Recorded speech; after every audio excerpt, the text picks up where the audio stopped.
Radhe Radhe friends, welcome to my YouTube channel best knowledge. First of all please don't forget to like and comment my video.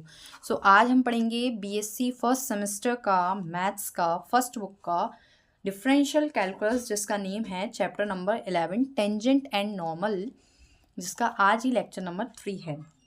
सबसे पहले मैं आप लोगों को बता दूं, जिससे आपको कन्फ्यूज़न ना हो, बीएससी फर्स्ट सेमेस्टर में मैथ्स की 2 बुक हैं, जिसमें से फर्स्ट बुक है differential calculus and the second book is integral calculus. So first book जो है डिफरेंशियल कैलकुलस, उसके लेक्चर्स चल रहे हैं और ये इसका चैप्टर नंबर 11 का थर्ड लेक्चर है। चैप्टर नंबर 11 का नेम है टेंजेंट एंड नॉर्मल। अगर आपको इसके प्रीवियस के लेक्चर देखने हैं तो डिस्क्रिप्शन में इसकी बनी बनाई लिंक का आपको प्लेलिस्ट का लिंक मिल जाएगा। आप वहाँ से जाकर प्रीवियस का लेक्चर देखना है आपको, प्रीवियस के चैप्टर्स का तो मिल जाएगा, ठीक है। और सेकंड बुक के जो लेक्चर्स हैं वो भी आपको फर्दर लेक्चर्स में मिल जाएंगे। आज हम इसका लेक्चर नंबर 3 पढ़ रहे हैं, तो मैं आपको यही सजेस्ट करूँगी, अगर आपने इसके प्रीवियस के 2 लेक्चर्स नहीं देखे हैं तो सबसे पहले आप वो 2 लेक्चर्स देख लें, तभी आपको ये वाला लेक्चर भी समझ में आएगा। क्योंकि मैंने इन दोनों जो लेक्चर्स थे प्रीवियस के, उसमें बिल्कुल बेसिक बताया है और इस चैप्टर में जितने भी फॉर्मूले हैं वो सब कुछ बताया है। मैं आपको दिखा भी देती हूँ। इसके फर्स्ट लेक्चर में मैंने बताया था टेंजेंट और नॉर्मल क्या होती है, क्योंकि सबसे पहले आप टेंजेंट एंड नॉर्मल चैप्टर पढ़ रहे हैं तो आपको ये पता होना चाहिए कि टेंजेंट और नॉर्मल क्या होती है। तो वो बताया था और उससे रिलेटेड मैंने बहुत सारे यहाँ पर आप देख सकते हैं फॉर्मूले बताए थे। Slope of tangent, slope of normal, equation of tangent, equation of normal, length of tangent, length of normal, ये सब क्वेश्चंस में आपसे पूछेंगे। Slope of tangent, length of tangent, ठीक है। Angle between two curves, polar coordinate, ये सारे मैंने इसमें फॉर्मूले बताए थे। और जो फॉर्मूले बच गए थे वो मैंने सेकंड लेक्चर में कवर अप किए थे, जैसे angle between tangent and radius vector. और आप ये देख सकते हैं बहुत सारे यहाँ पर फॉर्मूले लिखे हुए हैं। Polar sub tangent, polar sub normal, length of sub tangent and length of sub normal. और यहाँ कंडीशंस थी perpendicular from pole to the tangent and relation between polar and pedal form. ये मोस्ट इंपॉर्टेंट है, relation between polar and pedal form, p equals to क्या, r sine phi. आज हम जो questions करेंगे वो इस फॉर्मूले बेस्ड ही क्वेश्चन करेंगे, पी इक्वल्स टू क्या, आर साइन फाई। फिर मैंने अपने सेकंड लेक्चर में एक क्वेश्चन कराया था जिसमें एंगल फाइंड करना था, तो मैंने एक क्वेश्चन भी समझाया था। सो आज इसका ये थर्ड लेक्चर है, इसलिए आपको बोल रही हूँ कि दोनों लेक्चर नहीं देखे हैं तो देख लीजिए। तो सबसे पहले जो मैंने प्रीवियस लेक्चर में एक क्वेश्चन बताया था एंगल फाइंड करने वाला, आज मैं उसी का एक और क्वेश्चन लेकर आई हूँ जिसमें आपको एंगल फाइंड करना है, वो हम क्वेश्चन करेंगे, ठीक है। सो डायरेक्ट क्वेश्चन पे आते हैं। क्वेश्चन था, आप क्वेश्चन को मैं शॉर्ट फॉर्म में लिख देती हूँ, find the angle, find the angle phi, ठीक है। आपको एंगल फाइंड करना है और आपको जो क्वेश्चन इस तरह से लिख देती हूँ, of this curve, of this curve, curve is equals to r equals to a e की पावर थीटा कॉट एल्फा, ठीक है। अब देखिए आपको यहाँ पर एंगल फाइंड करना है। प्रीवियस वाला जो इसका लेक्चर है सेकंड वाला, उसमें मैंने एक क्वेश्चन ऐसे ही कराया जिसमें आपको एंगल फाइंड करना था और कर्व की इक्वेशन गिवन थी। कर्व था कार्डवेट कर्व, ठीक है। तो यहाँ पर भी एक कर्व की इक्वेशन गिवन है, तो मेन आपका फोकस ये होना चाहिए कि आपको क्या गिवन है और क्या फाइंड करना है। मैथ्स में आप जब क्वेश्चन पढ़ें तो आप हमेशा ये ध्यान रखें कि आपको क्वेश्चन में क्या क्या गिवन है और क्या आपको फाइंड करना है। तो यहाँ पर आपको जो कर्व गिवन है उसको आप यहाँ पर लिख लीजिए। सो आप इस तरह से लिखेंगे, the given curve is r equals to a e की पावर थीटा कॉट एल्फा। मतलब ये जो कॉट एल्फा है ना, ये पावर में ही है, ई की पावर में ही है। r equals to a e की पावर थीटा कॉट एल्फा, ये थीटा कॉट एल्फा पूरा टर्म ई की पावर में है, ठीक है। अब एंगल फाइंड करने का मैंने फॉर्मूला बता रखा है अपने प्रीवियस लेक्चर में, दोबारा बता देती हूँ। Tan phi is equal to के r d theta by d r, ये होता है एंगल फाइंड करने का फॉर्मूला।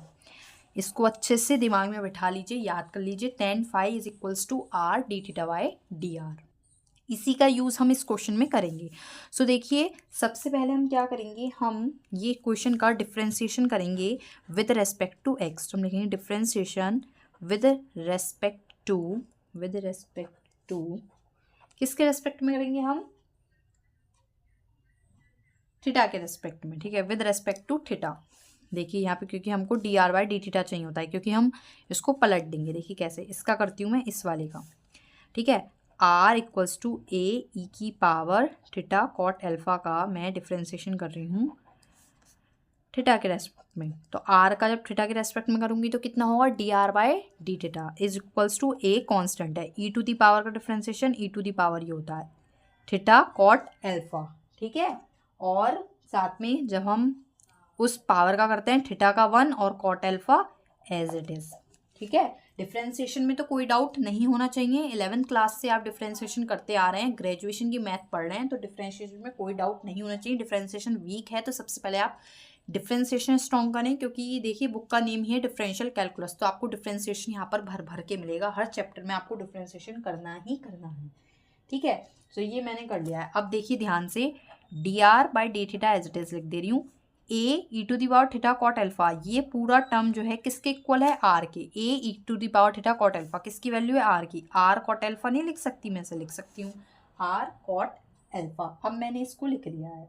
अब देखिए ये मैं फाइंड कर चुकी हूँ D r by d theta. अब मैं यहाँ पर इसको इस फॉर्मूले में पुट कर देती हूँ, tan phi is equals to r d theta by d r हमें चाहिए, बट हमारे पास क्या है, d r by d theta. यहाँ ध्यान से देखिए, आपको चाहिए क्या, d theta by d r, but हमारे पास है क्या, d r by d theta, यानी कि इसका उल्टा है। तो जब इसका उल्टा है तो ये रेसिप्रोकल हो जाएगा इसका, ये नीचे आ जाएगा आर कॉट एल्फा, ठीक है, आर कॉट एल्फा। अब देखिए आर से आर कैंसिल, कितना बचा, 1 अपॉन कॉट एल्फा। यहाँ पर कोई डाउट नहीं होना चाहिए। सो यहाँ पर आपको जो इसकी वैल्यू मिली है टेन फाई की, वो किसकी होगा, इक्वल है 1 अपॉन कॉट एल्फा के। 1 अपॉन कॉट एल्फा को हम टेन एल्फा लिख सकते हैं, क्योंकि कॉट का उल्टा कौन होता है, टेन, या कह सकते हैं टेन का उल्टा कौन होता है, कॉट। तो यहाँ पर 1 अपॉन कॉट को हम क्या लिख सकते हैं, टेन।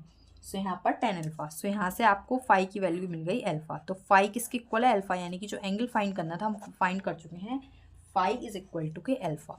इस तरह से क्वेश्चंस हैं एंगल के, ठीक है। एक पीडल फॉर्म के क्वेश्चंस और करा देती हूँ, एक या दो, जिससे आपको पीडल फॉर्म के आ जाएं, क्योंकि पीडल फॉर्म के क्वेश्चंस मोस्ट इंपॉर्टेंट हैं, इस चैप्टर में ज़रूर आते हैं। पी इक्वल्स टू के आर साइन फाई, जो मैंने अभी आपको फॉर्मूला बताया उस बेस्ड पर, उस फॉर्मूला पर। देखिए मैं क्वेश्चन को नोट नहीं कर रही हूँ, यहाँ पर डायरेक्ट आपको पीडल इक्वेशन या पीडल पीडल इक्वेशन ही बोलेंगे, पीडल इक्वेशन को यूज़ करना बता देती हूँ। कर्व में जो गिवन है वो नोट कर देती हूँ, ठीक है। क्वेश्चन नंबर सेकंड है, कर्व जो आपको गिवन है वो है आर की power m equals to a to the power m cos m theta, ठीक है, कॉस एम थीटा। ध्यान से देख लीजिए, ये कर्व आपको गिवन है, the given curve is r to the power m is equal to a to the power m cos m theta, ठीक है। अब हम यहाँ पर यूज़ करेंगे पीडल इक्वेशन का। तो आप सबसे पहले आप यहाँ पर लिख लीजिए, the pedal equation is p equals to के आर साइन फाई। ये होती है pedal equation, p equals to के आर साइन फाई। मैं एक ही फॉर्मूले को बार बार इसलिए बोलती हूँ जिससे आपके माइंड में अच्छे से वो फिक्स हो जाए, ठीक है। अब इस तरह से आप लिख सकते हैं, द given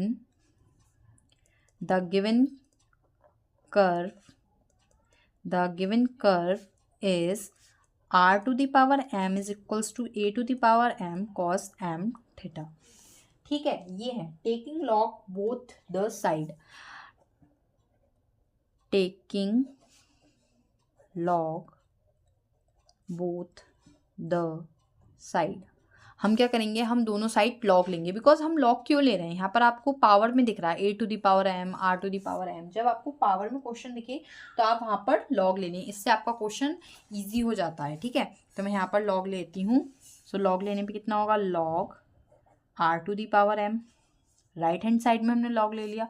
अब लेफ्ट हैंड साइड में लेंगे log a to the power m cos m theta, ठीक है। अब देखिए यहाँ तो आ गया लॉग, पावर क्या होती है, लॉग की क्या प्रॉपर्टी होती है, पावर आगे आ जाती है। अगर पावर में टर्म होता है तो वो लॉग के आगे आ जाती है, तो हो जाएगा एम लॉग आर।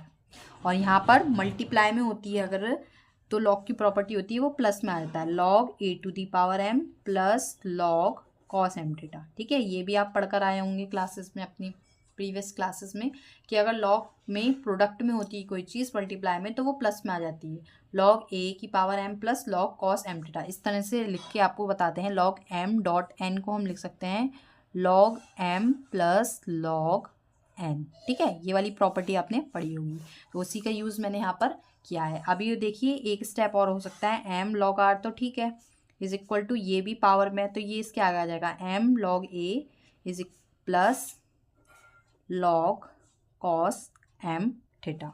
ठीक है, यहाँ तक तो कोई दिक्कत नहीं। अब हम करेंगे डिफ्रेंसिएशन। ठीक है, क्या करेंगे हम? Differentiation. Differentiation with respect to theta, theta के रेस्पेक्ट में हम यहाँ पर डिफ्रेंसिएशन करेंगे। तो देखिए एम कॉन्स्टेंट, लॉग आर का differentiation 1/r, m constant, log r का डिफ्रेंसिएशन 1/r, और आर का भी dr/d थीटा। क्लियर? कोई डाउट तो नहीं है, होना भी नहीं चाहिए।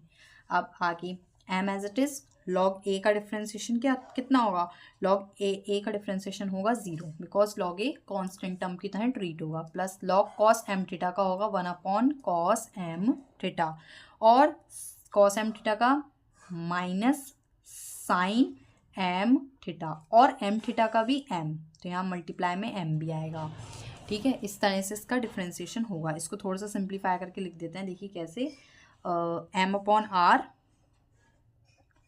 dr/d थीटा, ये m की 0 से मल्टीप्लाई होके ख़त्म with negative sine m sine m theta over cos m theta, m से m कैंसिल, dr/d थीटा की वैल्यू कितनी मिलेगी? ये r यहाँ पर 1/r है, यहाँ पर कहाँ जाएगा? ऊपर। r sine m theta cos m theta को क्या लिख सकते हैं हम? Tan m theta. Sine upon cos कितना होता है? 10। टिग्नोमेट्री की प्रॉपर्टी है, साइन अपॉन कॉस कितना होता है? 10 विद नेगेटिव साइन, क्योंकि यहाँ पे नेगेटिव साइन है। सो यहाँ से हमने फाइंड की dr/d थीटा की वैल्यू माइनस के r 10 एम थीटा। ठीक है, ये हमने फाइंड कर दी है। अच्छा, हमने ये फाइंड की क्यों? आप देखिए क्वेश्चन में आपको चाहिए p इक्वल्स टू के r साइन फाई। ठीक है, सो आपको क्या चाहिए? फाई। देख रहे हैं ध्यान से, फाई चाहिए, और फाई निकालने के लिए हम क्या लगाते हैं? फॉर्मूला। यहाँ पर देखिए फर्स्ट वाला जो क्वेश्चन कराया है, यहाँ पर हमने फाई निकाला। फाई निकालने के लिए आपको क्या चाहिए होता है? 10 phi r d theta by d r, जिसके लिए आपको dr/d थीटा चाहिए होता है। तो सारी बात ये समझ में आती है कि यहाँ पर आपको पीडल इक्वेशन के लिए फाई चाहिए, तो फाई अगर चाहिए होता है तो आपको dr/d थीटा निकालना होता है, क्योंकि अब हम फॉर्मूला लगाएंगे फाई का, यानी कि 10 फाई इज इक्वल्स टू के r d theta by d are. यहाँ पे नीड होती है आपको dr/d थीटा की, इसका हम रेसिप्रोकल कर देते हैं तो वो d theta by d are बन जाता है। इसलिए मैंने यहाँ पर डिफ्रेंसिएशन करा विद रेस्पेक्ट टू थीटा। अब देखिए simple, 10 phi is equals to r d theta by d r कितना है? इसका रेसिप्रोकल लिखेंगे, माइनस के r 10 m थीटा, r से r कैंसिल, कितना बचेगा? माइनस के 1/10 m थीटा। अब देखिए फिर से वही बात आ गई है जो आपके अभी प्रीवियस क्वेश्चन में आई थी। इस वाले क्वेश्चन में 1/cot था, यहाँ पर है 1/10, तो 1/10 किसका होगा? किसके इक्वल होगा? कॉट के, तो cot m theta with negative sine, because यहाँ पर नेगेटिव साइन है। सो 10 फाई को हम कॉट को 10 के इक्वल ही बनाते हैं। कॉट को 10 के इक्वल कब बनेगा? 10 π/2 प्लस m थीटा। जब कॉट नेगेटिव साइन होता है तो हम लिख सकते हैं उसको 10 90 प्लस थीटा। 10 π/2 प्लस थीटा अगर हम लिख देते हैं, थीटा में हमारा m थीटा है तो m थीटा लिख देंगे, और कॉट नेगेटिव साइन के साथ है तो 10 90 प्लस थीटा भी होता है माइनस के कॉट थीटा, तो हम माइनस के कॉट m थीटा को 10 π/2 प्लस m थीटा भी लिख सकते हैं।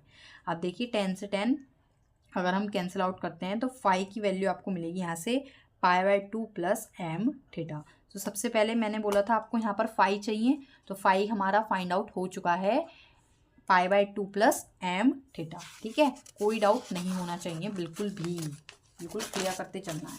अब हमारे पास फाई आ चुका है, अब हम लगा देंगे अपनी पीडल फॉर्म। ठीक है, तो नेक्स्ट पेज पर मैं आपको एक्सप्लेन करती हूँ क्या होती है pedal form. p equals to के r साइन फाई। ठीक है, अब यूज़ करते हैं इसका p इक्वल्स टू के r साइन फाई की वैल्यू हम निकाल चुके, क्या है? π/2 प्लस m थीटा। ठीक है, अब p इक्वल्स टू के r साइन 90 प्लस थीटा कितना होता है? Cos theta, cos m theta, sine 90 plus theta cos m theta. So यहाँ से आपको मिली है p इक्वल्स टू के r कॉस m थीटा। अब देखिए पीडल फॉर्म वही कहलाती है जिसमें p और r के टर्म्स में वैल्यू होती है, थीटा के टर्म्स में नहीं होती है मतलब। तो यहाँ पर आप कॉस m थीटा की वैल्यू आपको निकालनी होगी, तो कॉस m थीटा की वैल्यू आप क्वेश्चन से निकाल सकते हैं। क्वेश्चन में जो कर्व गिवन है वहाँ पर लिखा है आर की power m is equal to a to the power m cos m theta. तो मैं यहाँ से कॉस एम थीटा की वैल्यू निकालूंगी तो कितनी आएगी, आर एम थीटा आर की पावर एम और a to the power m. ये ए जो मल्टीप्लाई में था वो यहाँ डिवाइड में आ गया, तो यहाँ से कॉस एम थीटा की वैल्यू निकली r to the power m upon a to the power m. तो यहाँ पर हम यूज़ करेंगे पी इक्वल्स टू के आर, कॉस एम थीटा के प्लेस में हम क्या लिख सकते हैं, r to the power m upon a to the power m. अब और सिंप्लीफाई करेंगे, पी इक्वल्स टू के आर है, r to the power m है, यानी कि इसकी पावर 1 है और यहाँ एम है, तो इसको लिख सकते हैं m plus 1। R to the power को लिख सकते हैं एम प्लस 1 और a to the power m. ठीक है, ये आ गया आपका आंसर। इस तरह से भी दे सकते हैं आपके आंसर शीट में a to the power m p, इस a to the power m को यहाँ से हमने यहाँ भेज दिया डिवाइड से मल्टीप्लाई में, equals r to the power m plus 1। ये हो गया सॉल्व। इस तरह से होंगे पीडल इक्वेशन के क्वेश्चन, पीडल फॉर्म के। सो आपको क्लियर हो गया होगा आई होप। अगर फिर भी कोई डाउट हो तो मेरे को कमेंट बॉक्स में ज़रूर बताएं, वो मैं क्लियर कर दूंगी। Thank you friends for watching my video. Please share, like and comment more more more. Radhe Radhe friends.